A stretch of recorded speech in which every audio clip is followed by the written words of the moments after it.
La tercera rebelión toma lugar en Babel, en el valle de Sinar. En Babel, el Señor, el Altísimo,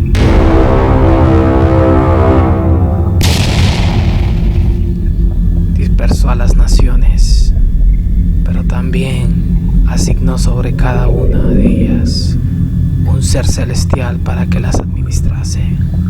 Pero luego hubo rebelión. En Salmos 82, el Altísimo declara la sentencia escatológica de los principados sobre las naciones. La tercera rebelión se sitúa en el valle de Sinar, la Torre de Babel, en Génesis 11. Y esta es la última de las tres rebeliones que hemos estado estudiando. La primera toma lugar en el jardín del Edén, con la serpiente, la Nakash, resultando en la expulsión de la humanidad y provocando muerte espiritual instantánea y la muerte física. Luego tenemos la segunda rebelión, que es la de los hijos de Dios, seres celestiales, seres angelicales, si usted quiere llamarlos así, que vieron a las hijas de los hombres, las tomaron por esposas y producto de esa unión prohibida levantaron una descendencia híbrida que la Biblia lo llama Nefilim o gigantes. Producto de esto, los vigilantes, que es el término que usa el libro de Enoc, los vigilantes descendieron y impartieron conocimiento prohibido, secretos del cielo, terminando esto, o mejor dicho, desembocando en la aceleración de la depravación de la humanidad. El origen de la depravación, netamente, yo personalmente creo que no toma lugar en Génesis 3. En Génesis 3 cae la humanidad porque transgrede el mandamiento del Señor, pero en Génesis 6 es el origen de la depravación. Y no solo el origen, es la aceleración de esto que tenemos, esta facultad de tomar decisiones como es el libre albedrío, instigado, ¿verdad?, por estos hijos de Dios que trajeron un conocimiento que la humanidad nunca tuvo que haber obtenido. Eso derivó en muchas cosas, entre ellas idolatría, inmoralidad, lujuria, derramamiento de sangre, tantas cosas. Entonces, debido a eso, el Señor envía el juicio acuático, el diluvio, y comienza de nuevo. Y estamos ya con Noé. Noé, cuando salen del arca, recibe el mandamiento edénico, que es multiplicarse y llenar la tierra, ¿verdad? Llenar la tierra.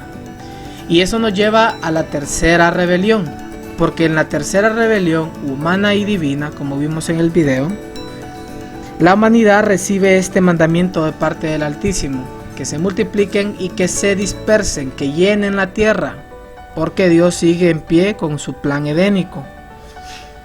Pero en Babel la humanidad se rebela, porque la humanidad decide congregarse en un solo lugar, y encima de eso deciden construir una torre, que tengo que decir que no es una torre, una estructura como una especie de, como la que aparece en la imagen, en el video introductorio. Por cierto, tengo que decir también de que el video introductorio es tomado del video El Concilio Divino del proyecto Biblia, ¿verdad?, creado por el Dr. Tim Mackie y John Collins. Ellos tienen una gama de videos en su página de YouTube, en su canal de YouTube, y sí les recomiendo que los revisen, ¿verdad? Son en inglés, pero creo que también tienen un canal en YouTube que están traduciéndolos. Pues bien, no es una torre como la que aparece en la imagen, pero es como la que todos estamos familiarizados. En realidad es un zigurat, que es lo que tengo aquí en la pantalla. Un zigurat. Y entre muchas cosas, un zigurat era construido porque allí la humanidad iba al encuentro con los dioses. ¿Okay? Entonces, en Babel, prácticamente la humanidad le envía un mensaje a Dios, al Altísimo, al Creador, y le dice: ok, queremos que vengas aquí ya.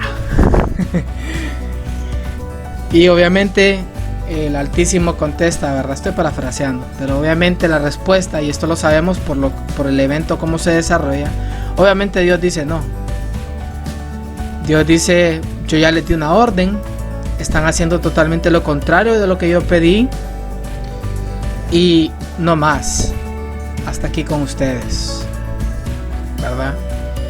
Y otra cosa es de que en Babel ocurrió algo más, porque siempre me he preguntado qué tan terrible, cuáles fueron las implicaciones o cuáles eran las implicaciones de levantar una torre, un zigurat, como para que el creador personalmente haya intervenido. Siempre me he preguntado eso, ¿verdad? Entonces, siguiente, vamos avanzando. Para entender lo que pasó en Génesis 11, hay que ir a Deuteronomios 32, 8 y 9. Tienes que leerlo a la luz de Deuteronomios 32, 8 y 9 y no en cualquier versión. Y ya voy a llegar a eso. Porque en Deuteronomios 32, 8 y 9 se nos expande un poco más qué fue lo que pasó. ¿Okay? ¿Qué fue el resultado? No solo es que Dios confundió la lengua de la humanidad. Pasó algo más. Algo que va a tomar un rol... vamos a ver, un rol negativo en la historia bíblica. Entonces, sin más preámbulo, vamos al texto y yo voy a leerles aquí la Biblia Stuttgartensia, la Biblia hebraica Stuttgartensia, y es Deuteronomios capítulo 32 versículo 8 y 9. Dice así: cuando Elión, el Altísimo, daba a cada pueblo su heredad y distribuía a los hijos del hombre, trazando las fronteras de los pueblos según el número de los hijos de Israel. Esta frase es clave. Esta frase de aquí es clave. Trazando las fronteras de los pueblos según el número de los hijos de Israel. Porque la porción del Señor es su pueblo. Jacob es el cordel. Y aquí hay una nota. En hebreo esa palabra es Hevel. Hevel significa cuerda, cordel. Se refiere al cordel con el que se echaba suerte sobre las parcelas de terreno para fijar las heredades. ¿Okay? Entonces, Jacob o Israel es el cordel de su heredad. Entonces, esta es en esta versión. Ahora voy a leérselos en otra versión. Voy a leerlo en la versión Palabra de Dios para Todos. Mismo texto. Dice así, versículo 8. Cuando Dios Altísimo distribuyó a las naciones, cuando dividió a la raza humana, Él arregló los límites de las naciones, iguales al número de los ángeles reunidos con Dios. No sé si ya notaste la diferencia, pero aquí dice el número de los ángeles reunidos de Dios con Dios, y aquí dice según el número, es el mismo versículo, según el número de los hijos de Israel. ¿Ok? Y aquí abajo hay una nota.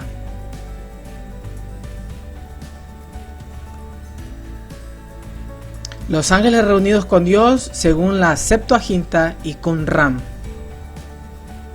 Texto masorético, hijos de Israel. Ahora rápidamente, la Septuaginta y Qumran, o sea los rollos del Mar Muerto, son más antiguos que el texto masorético. Así que la traducción correcta es la que aparece en la Septuaginta y en los rollos del Mar Muerto. Entonces, en la Torre de Babel, Dios deshereda a las naciones, Dios se divorcia de las naciones, Dios llega a un punto donde no más. Entonces, viene Dios y prácticamente le dice a la humanidad: yo no voy a ser domesticado por ustedes, ustedes quieren poner las reglas de esta relación. Las cosas no van a marchar como ustedes quieran. Así que no más. Y ya que estamos en esta situación, voy a darles lo que aparentemente ustedes quieren. Voy a asignar un hijo mío, y no es un hijo humano, es un ser celestial, un ángel, como lo conocemos. En los rollos del Mar Muerto dice un hijo de Dios. O sea, asignó las naciones según el número de los hijos de Dios. Y por definición, esa frase, hijos de Dios, ¿dónde la hemos escuchado? Génesis 6. Entonces Dios le dice: voy a asignar un hijo mío, un hijo espiritual, un hijo celestial, un representante mío para que las supervise, para que las administre. ¿Ok? Porque hasta aquí con ustedes. Vamos a ver cómo sale eso. Entonces, los hijos de Dios son asignados sobre las naciones, hijos de Dios no humanos, sino seres celestiales, seres espirituales.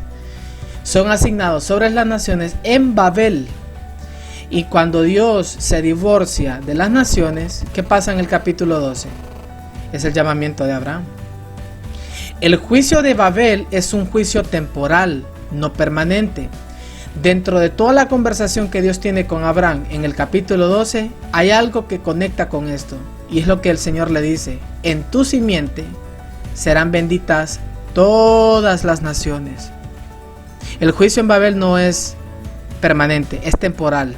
Y por definición sabemos que la simiente, Pablo expande ya en el Nuevo Testamento, inspirado por el Espíritu, que cuando habla de la simiente no se refiere a muchas, se refiere a una, y esa simiente es el Mesías.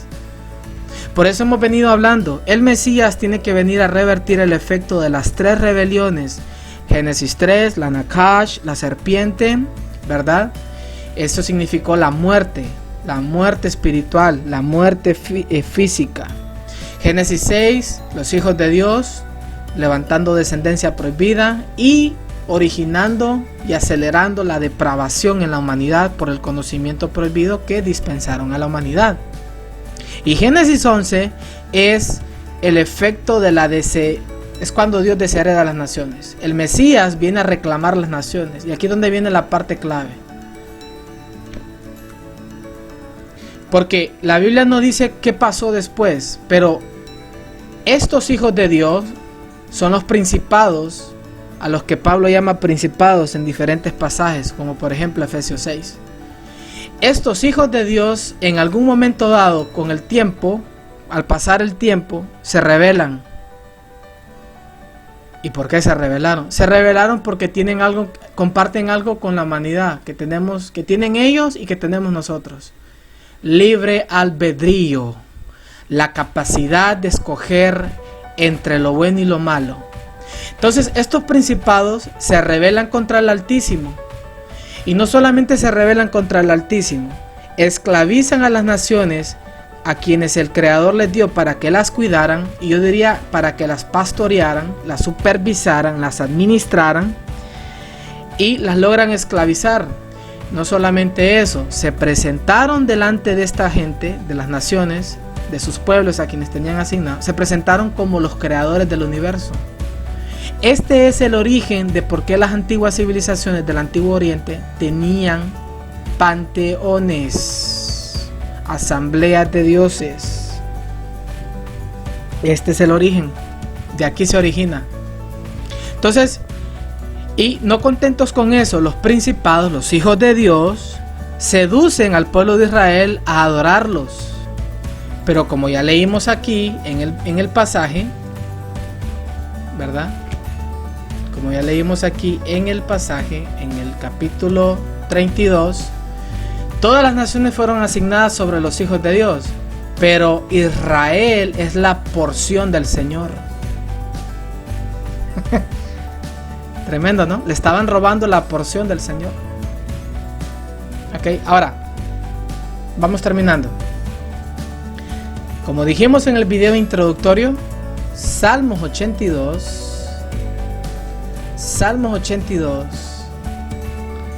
es prácticamente Dios llamando a dar cuentas a los principados. Vamos a ir ahorita ahí, porque en Salmos 82 Dios le pide cuentas a los principados, y no solamente les pide cuentas, les declara lo que va a ser su destino final. Salmos 82 dice: Dios preside la asamblea de los dioses, Él dicta sentencia en medio de los dioses.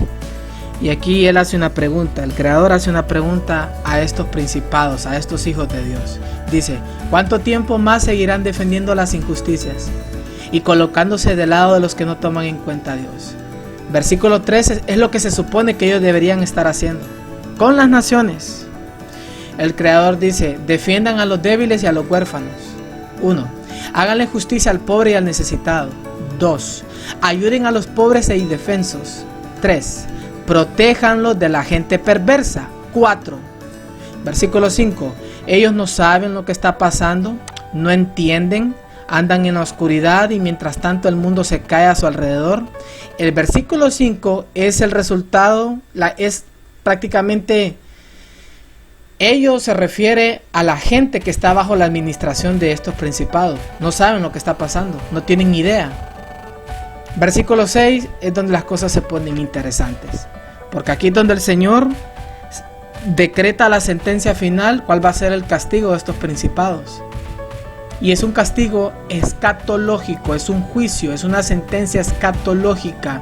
Y cuando digo escatológico, me refiero a futuro, en la fase final, cuando el Señor regrese por segunda vez. Versículo 6, el Creador les habla a ellos, a los principados, y les dice así: ustedes son dioses, dije. La Reina Valera dice: yo dije, vosotros sois dioses. Me gusta más esa fraseología. Son todos hijos del Altísimo. ¿Dónde aparece esta terminología Dios Altísimo? Aquí exactamente, aquí miren. Cuando Dios Altísimo distribuyó las naciones. No es casualidad. Versículo 7. Sí, es cierto, todos ustedes son hijos de Dios. Todos ustedes son seres inmortales, seres espirituales. Sí, es cierto. Pero ¿saben qué? Por todo esto que ustedes dejaron de hacer, por haberse rebelado, por haber esclavizado a las naciones, por haber seducido a mi pueblo y otras cosas más, aquí yo les digo a ustedes lo que va a pasar.